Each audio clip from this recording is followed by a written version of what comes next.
All right, so this is going to be a video that's just kind of like discussing a question that was asked about the difficulty of hitting in 90-degree angles and straight arm angles, which I think is a super legit question. And I ain't got the answers, Sway. And I feel like maybe the discussion of like different approaches is actually more interesting and more helpful to people than like this is how you do it style tutorial. So we're gonna switch to that. Like, so what the first thing I want to say, and this is like a theory that I've been developing. I've actually been wanting to make a video about this, is that I'm starting to look at all these different approaches to movement that we're involved in as like curriculums. And like all things in life, each curriculum has very strong sides and every curriculum has weak sides. And based on doing all these commentaries, I've started to think that the biggest hole in the electric boogaloo style curriculum, which is the one I'm most exposed to, is the upper arm. So it's very common for people that are EB style dancers, and by very common I mean almost everyone, with exceptions like JG and like a few other people, they do twistos like this. It's this thing where you just come back kind of gimpy and loose. And in general, people are hitting like here. They hit here. So this whole part doesn't have this like boom, boom. It doesn't have the impact where I feel like somebody like Midnight comes to mind. You know, the people are Andre, Chad. These people with more of a focus on robotics. These kind of angles I feel like are significantly stronger.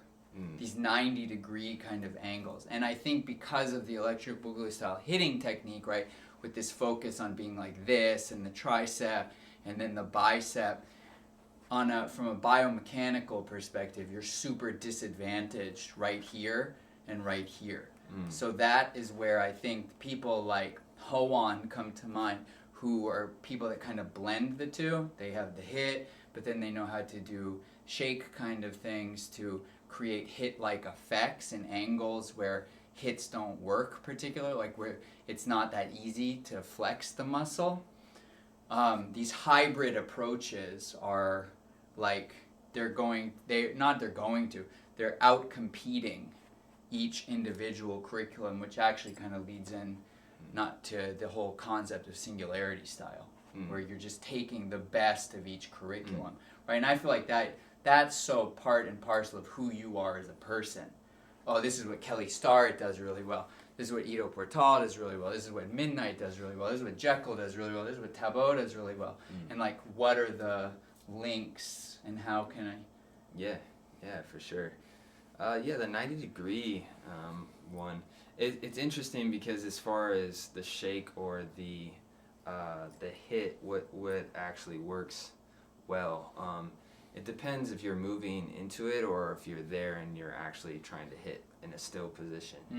Yeah. For example, I think in the EB style approach, my guess is like in this position, they'll hit the wrist, but the legs will actually reverberate the shake everywhere. So the legs can actually shake most of that and make it look really strong. So as far as like people that do the shake like Dre or Chad or something, they might not like the people that actually like do shakes in these positions like would probably be more from the Tabot school. Yeah, sure. And like Dre, like he would do some of that, but it would be he'd probably be misdirecting from other places where he's generating the power, you know? Like Slim, I feel like does that too. Yeah, Slim, yeah. So with like this sort of stuff, like if I just bring my arms up and I just dime stop, but I hit my legs, it can still create a shake. Yeah. But it's still stemming from the legs. But it's just dime stopping with the dime stop and then either the bop from the chest. Right, I was thinking, the chest could be another way. Or the head or the neck, yeah. I actually had an experience I was with Sonja and Sophie, and they were tutting and Sophie was doing like kind of boogaloo style tuts where you're tutting and you're flexing at the arms, and then Sonja was doing tutting and she was hitting chest, and I was like, oh, that looks so much cleaner to me. Like, and I was like, oh damn, dude, that should be like the default way to hit for tutting is something in the chest or the legs, so that you can just focus on making clean. Because the problem with the boogaloo style hit is that it shows movement in the thing that you kind of want to be still. That's a good observation, yeah, for sure. As far as like why it might look better with the kind of upper body too, but the difference between when I just saw you imitate both of them is also a timing thing too. Yeah. So like when you're doing like this, like doing this is kind of like more EV timing. Opposed to going like boom, ba, boom, ba, boom. It's like a set, boom, ba, boom, ba. So it's like a pause, boom, ba, boom, ba, boom. So it's like a love it. Yeah. Do you think that there's a chance that the biomechanics of these kind of angles don't lend themselves well to what the body needs to do with the EB timing, and that split second to place something, boom, boom, boom, boom, boom. It's just making sure it's still, it's stopped. It's like that's what accents the music as well, you know. So the pop, like if it's like Pop and Pete, for example, he hits so hard that it'll make up for it, you know. It's like because he can be in a position and hit so hard that everything is shaking, you know. He can even isolate it, but it's he's stopped too though. His timing is on point. For sure. For sure. So I think a lot of the kind of like this like wrist hit is not allowing people to keep the, like if you look at Pete's hit, it's so like internal, like right, jazzy too. The shake is not breaking the actual form of their frame, you know. Yeah, so like having the dime stop as the kind of foundation for like it's like for me where is that? Where? Is it your leg? It's multiple places. It's me, I use popping and the shake. Right. So depending on the position, like that was leg, also hands, also leg going wrist. Forward? This one is going forward. Yeah. So it's a lot of this stuff to me was like I train hitting in all these different places every day, you know. So whether it's like, but I'll practice it isolated. So whether it's the leg going back or me just dropping the weight or like dropping into the hip, or like if I drop into the leg but accent with the shoulders, like that can create a different illusion too, you know. Or using the head shake, like say Oakland Boogaloo, for example. Like if you look at Oakland Boogaloo and their robot, like it looks a lot to do with like how LA, like the transition from Oakland to LA with roboting, and like what became bopping with Boo and the transition into Dre, like all those timings, like you can see like when they're so animated, the Oakland guys, like even Kearney, like the way that he's like 3D, like it's so, I mean they probably weren't calling it 3D, but sure but like they hit their heads so hard, but it's similar like bopping technique, like because they're moving this direction and they go wham wham, like it's just shaking their head, you know. What is that?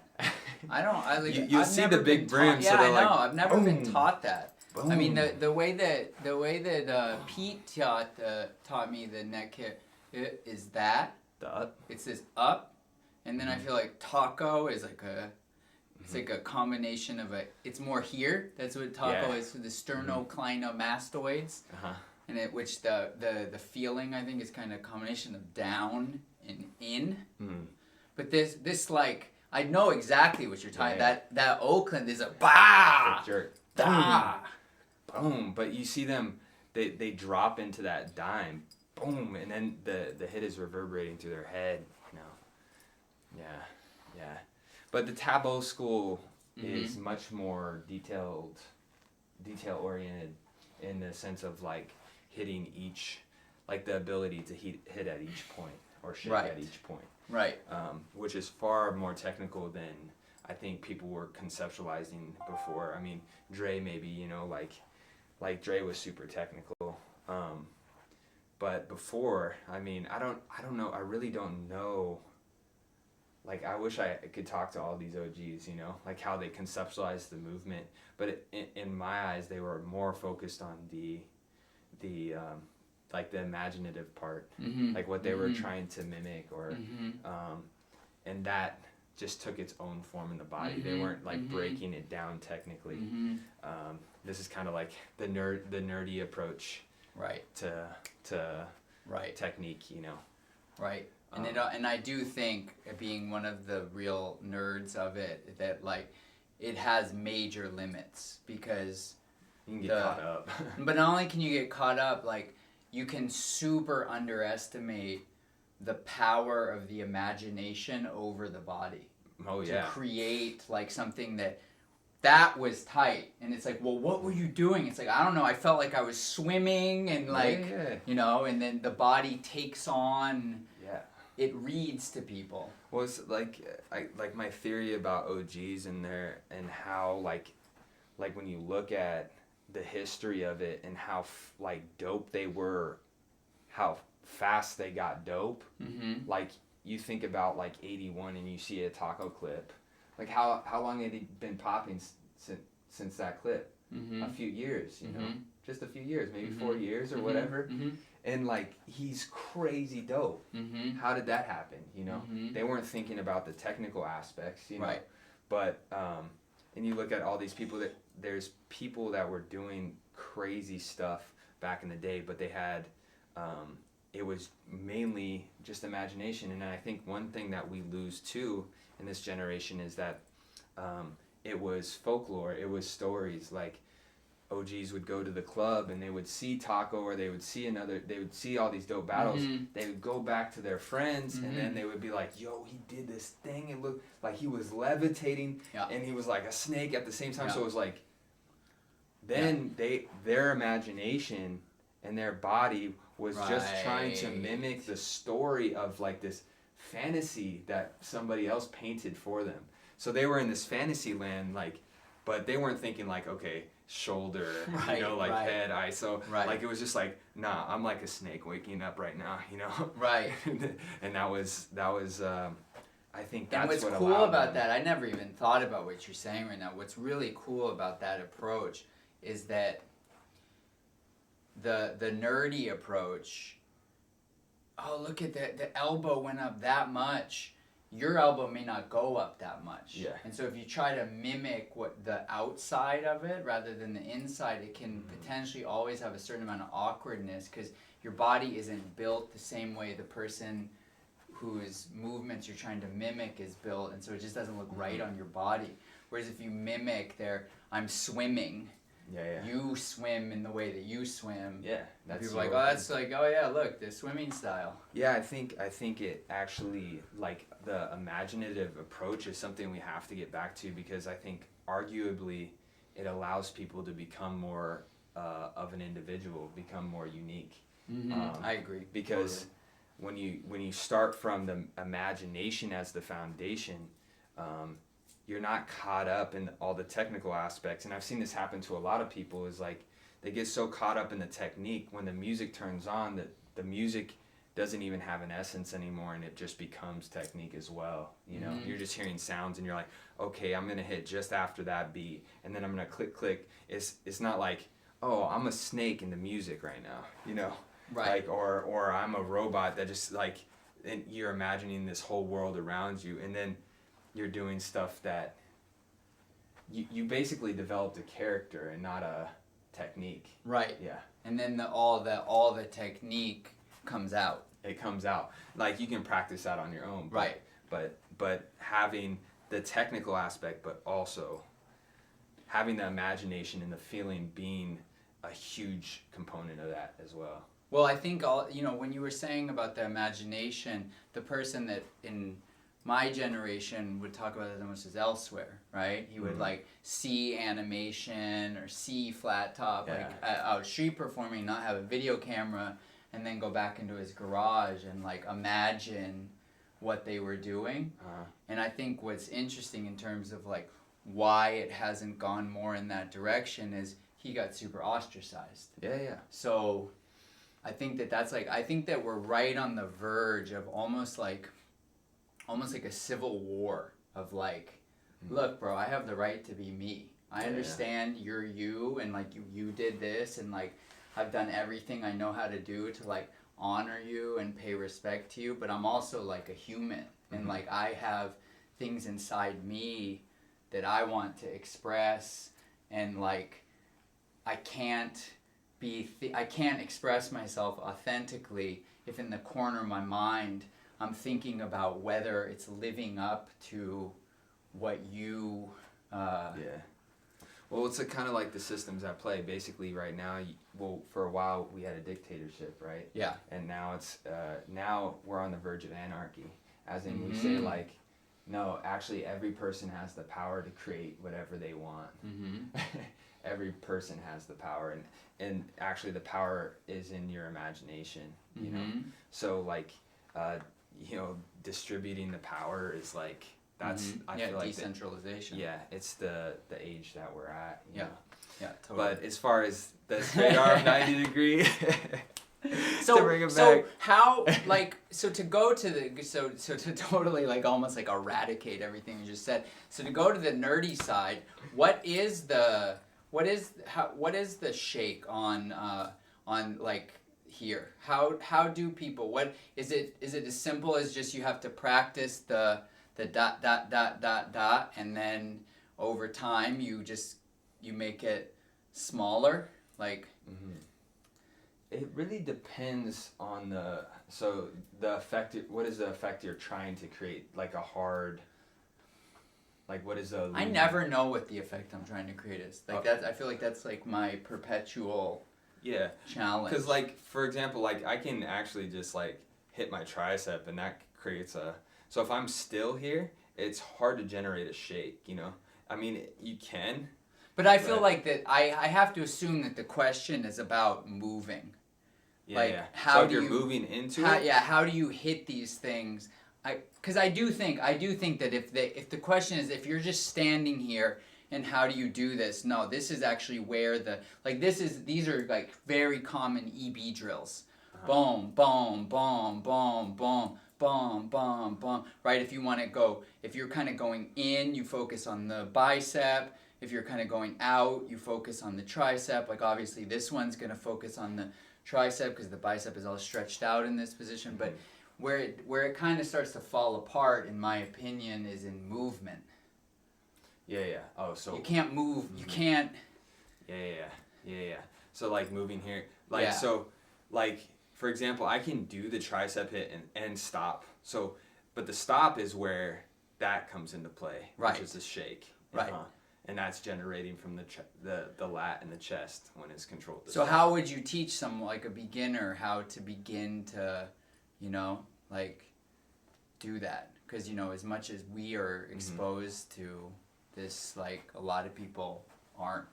They're in a place where they learned the this and like that's kind of that. So the dime stop is actually something that's like foundational to me, super foundational, but also very hard to teach. It takes a while for me, but that's all I practiced in the beginning, which was like mannequin style. And so like learning that, so like for example, if I'm bringing my arm up, I'll actually just put my hand on my chest here, and what I want when I come here, I want to feel my chest actually kind of pop, like because the chest is going to ignite to create that stop, or the lat, right?